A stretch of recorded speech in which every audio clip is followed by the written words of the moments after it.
Do you like that? You see the people? Do you want to look at them? Do you want them to look at? All right. Okay. Here, look at the people. Look at the people. No, here. Oh, no. Here, this way. No, I love you. Okay. You're gonna look this way. Here's my finger. There we go. Oh, yes, no, it'll pet you. All right, so this is our Audie for the day. As you can see, he would so much rather get cuddled than interact with the community. No, it's okay. I love you. Yes. I'm going to put you down, though. Okay. Here. Say goodbye. Say goodbye. Well, welcome back to Just Chattin'. These are the videos we do on Thursday and Sunday evenings just for our own amusement. That, of course, was Audie the cat. It has been 3 cold, wet, gray days in a row, which disturbs the cat, and he blames me. It's all my fault. What can I tell you? I had no idea I was quite so powerful. So, today we are going to talk about one of the latest Nutmeg stories to be pre-released from the Valentine Low book. And this one, even for Nutmeg, this one is just on another planet. So we are going to unpack this, and I don't even know what to tell you about this. This one has left me just spinning. When we come back,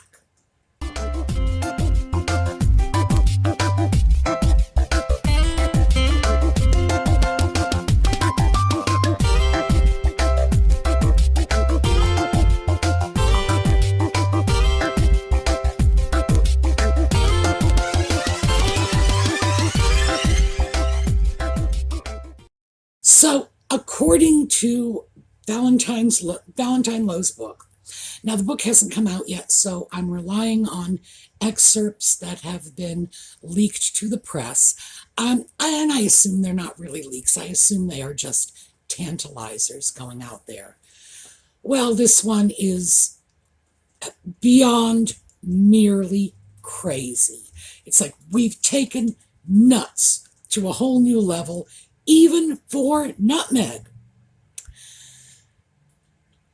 Valentine Lowe tells the story of the Vanity Fair interview with Nutmeg, the one that broke her relationship with Harry officially.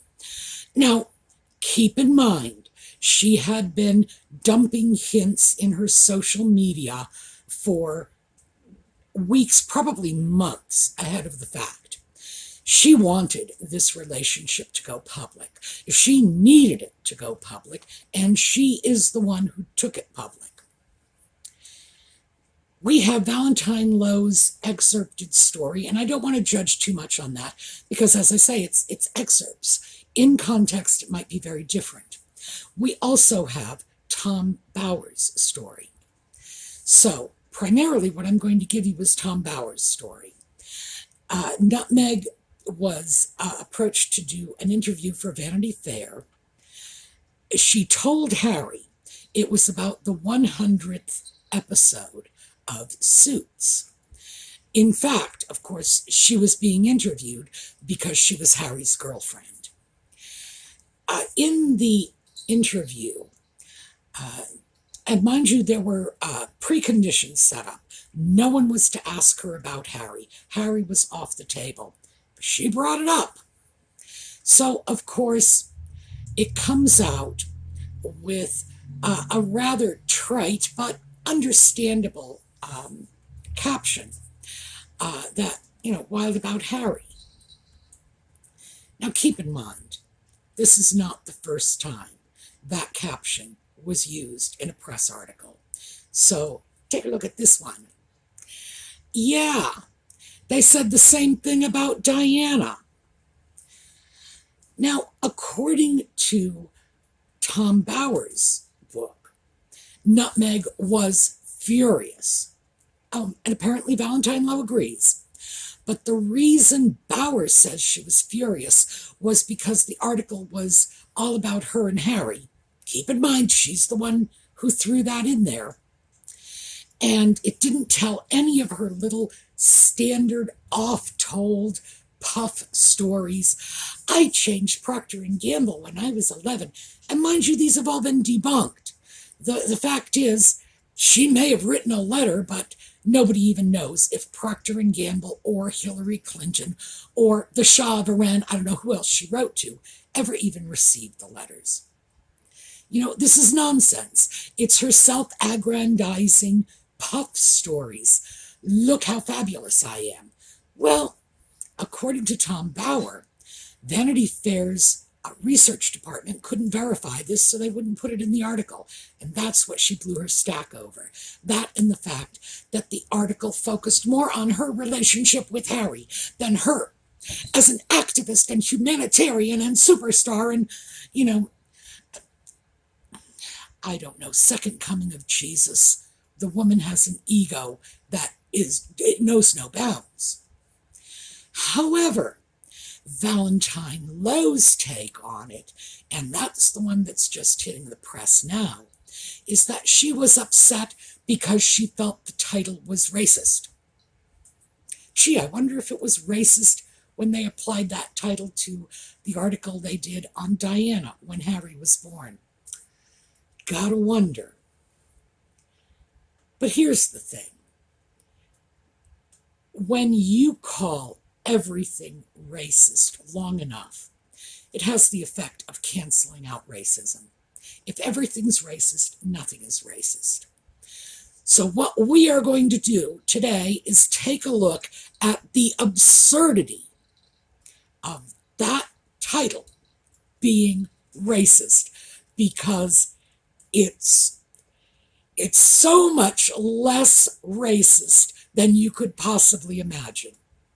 So let's start with, apparently Nutmeg felt it was racist because in a 1939 movie, I believe this was Babes in Arms, yes, I think that was it, Judy Garland and Mickey Rooney did a blackface routine to Wild About Harry. Now, Nutmeg, being the remarkably well-read creature she is, that's a joke, by the way, had no freaking idea why they did that particular routine, what the significance of it was, and why it would have resonated with a 1939 audience. So let's talk about Wild About Harry. And in order to do that, we are going to have to talk about Noble Sissle and Eubie Blake. Now, I have been a Eubie Blake fan for forever. I saw him in concert about 50 years ago, and I actually saved that concert program. I stuck it in my dresser mirror so that anybody coming into my bedroom knew I had seen Eubie Blake in concert. These men were just beyond gifted. So let's talk about who they were, because they were the ones who wrote this song. Noble Sissle was born in the late 19th century, as was Eubie Blake, although Eubie Blake's date of birth is questioned. He was born to a minister and a school teacher. He went to college. Okay, this is significant. At a time when 5% of the American population, black, white, male, female, 5% were college graduates. He was. The man was just astounding that he could have achieved so much against the odds. He was a lyricist, he was a musician, and he met Eubie Blake, and we'll get to Eubie in a minute. They went on to form a band that brought jazz to France. They are credited with introducing jazz to France. You know what that makes them? That makes them the unofficial grandparents of the European jazz babies and all of the insane creativity that came out of that movement. Yeah, Noble Sissel and Eubie Blake. So let's go to Eubie, because his life was very different. Eubie Blake was the son of slaves, and he came from a very large family. His parents had a great many children. I've heard the number variously repeated as like 9, 11, somewhere in there. So I'm just going to say 10 children. He was the only one who made it to adulthood. So this is where he came from. To say his origins were humble is ridiculous, because humble is here, and the child of slaves with a dozen dead babies is like down here somewhere. He was a gifted musician, and he, Noble Sissel, got together, worked in bands, formed a collaboration, and they wrote the songs for a Broadway musical, Shuffle Along. This is the first musical to ever be successful on Broadway that had an entirely black cast, and black writers, black directors. It was a 100% African American production. It was like Hamilton 100 years ago. It was a great success. And they wrote the song Wild About Harry for that musical. Now, the song Wild About Harry was a breakthrough in its own right, because it was the first commercially successful song that spoke about a romantic relationship between a black man and a black woman that just had, well, it was 1921. That was off the table prior to this. So, in order to claim Wild About Harry is a racist reference, you can't help but indict the writers of that song as racists. Really? Noble Sissel and Eubie Blake? No. So, because someone later did a blackface review, and by the way, that blackface review, the reason it resonated with people was that was like 1939. It was less than 20 years after Shuffle Along had become such a hit on Broadway that's what they were referring back to. I'm not going to say anything in defense of the way they created that homage to the black performers who produced it, but it's very clear that that's what it was. Again, 1939 version of, hey, isn't this a great musical? Yeah, okay. Didn't age well, but the point is, their audience would have known exactly what they were referring to. They were referring to this great Broadway smash. So, no, to say that's racist is crazy. The only way you can say Wild About Harry is racist is to indict Eubie Blake and Noble Sissel, who were, well, they were legendary in African American mainstream art. I don't know what else to say. And it's Eubie Blake, for God's sake. So you can't do it without calling them racists. So, in fact, there are levels on this that I don't even think Nutmeg is aware of, because, quite frankly, she is not the sharpest knife in the drawer. She is by no means as stupid as the ginger sock puppet, but then again, I've got literally knives in my drawer that are sharper than he is. The idea that this would be put forward as racism is so far beyond nuts. It would be like saying, okay, George Lincoln Rockwell, because he's the one who comes to mind, founder of the American Nazi Party. I bet he had birthdays. And you know what? I bet they sang happy birthday to him at his birthdays. What do you think? Odds are high, right? Does that make Happy Birthday a neo-Nazi song? Would anybody be crazy enough to suggest that? No. But Nutmeg, boy, she's crazy enough to suggest Wild About Harry's racist.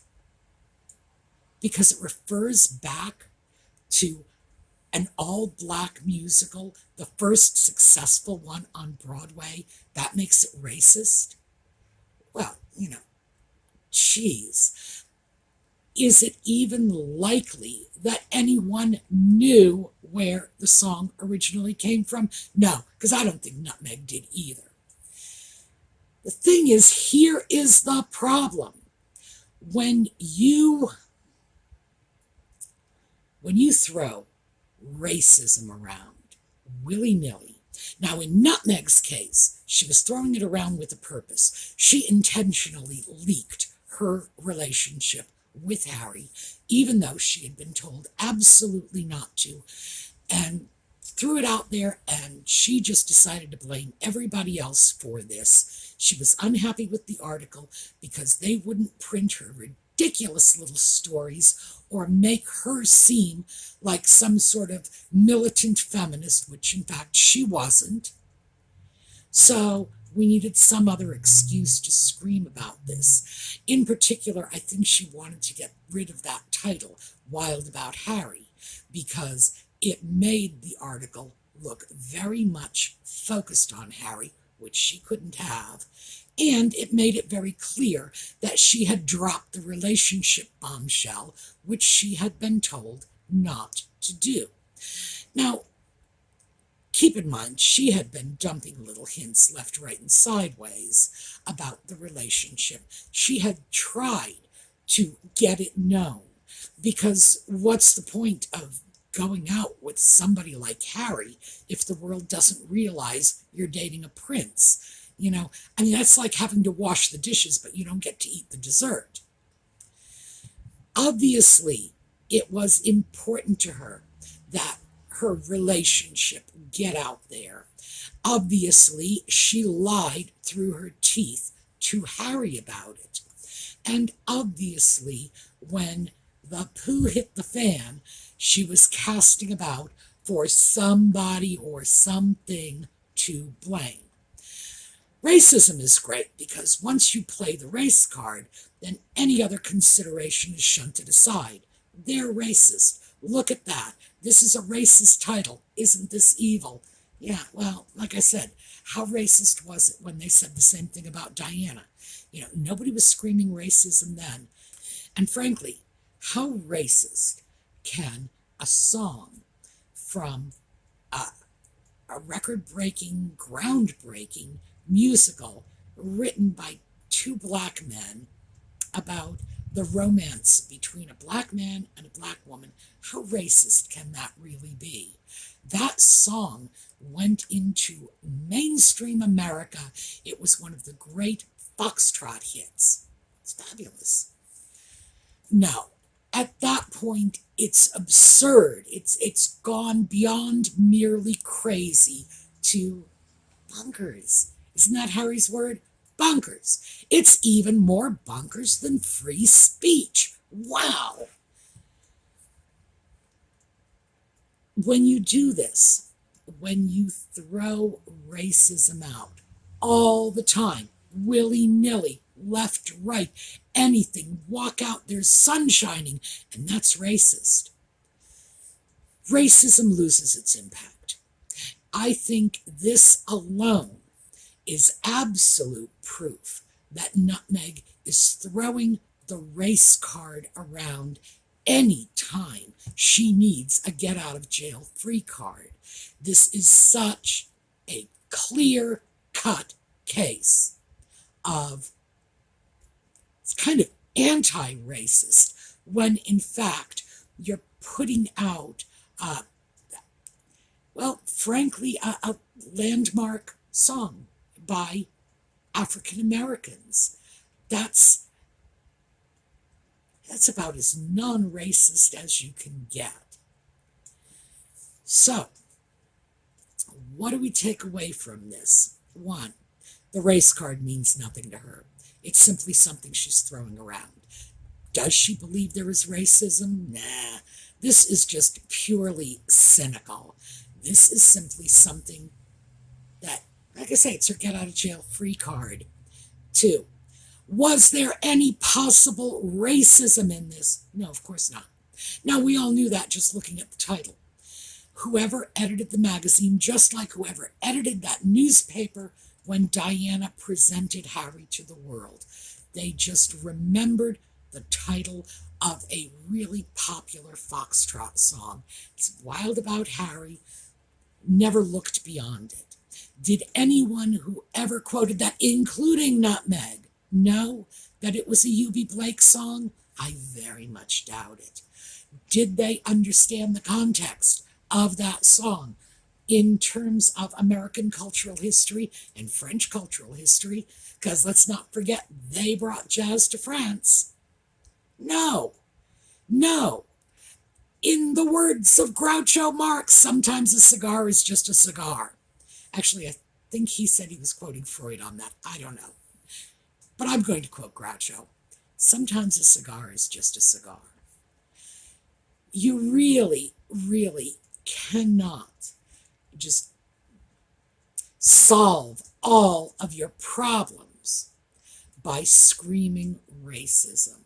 Now, we've known that for a long time, but frankly, we've never seen Nutmeg take this quite so far before, because the logical conclusion to her argument, and you got to follow it through, it's logical, it's like a domino chain, is that Eubie Blake and Noble Sissel were racists who had written a racist song.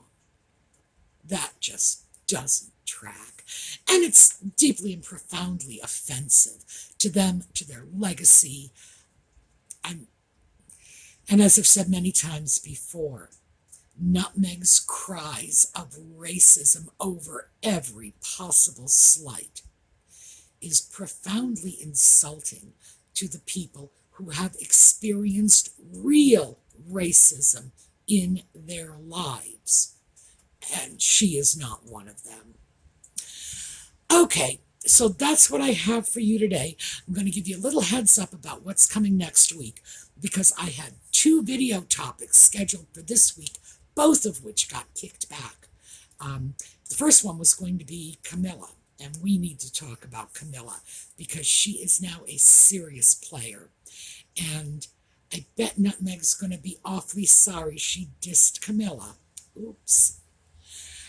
And the other, which has come to my attention recently, and several people have brought this to my attention, is super injunctions and the surrogacy issue. So each of those was respectively slated for today, but instead we got Nutmeg's craziness to deal with. So fingers crossed that she will be quiet for a while and we can get into meatier topics next week. All right, that is what I have for you today. In the meantime, have a terrific day. I will see you all next week, and let's just go out on a few seconds. I can only get away with a few seconds of this because YouTube does not understand the concept of using other copyrighted material. By the way, this is not copyrighted. This song was written 100 years ago.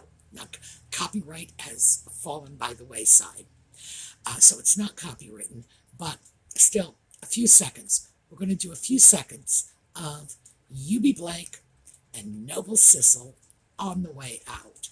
So, have a terrific day.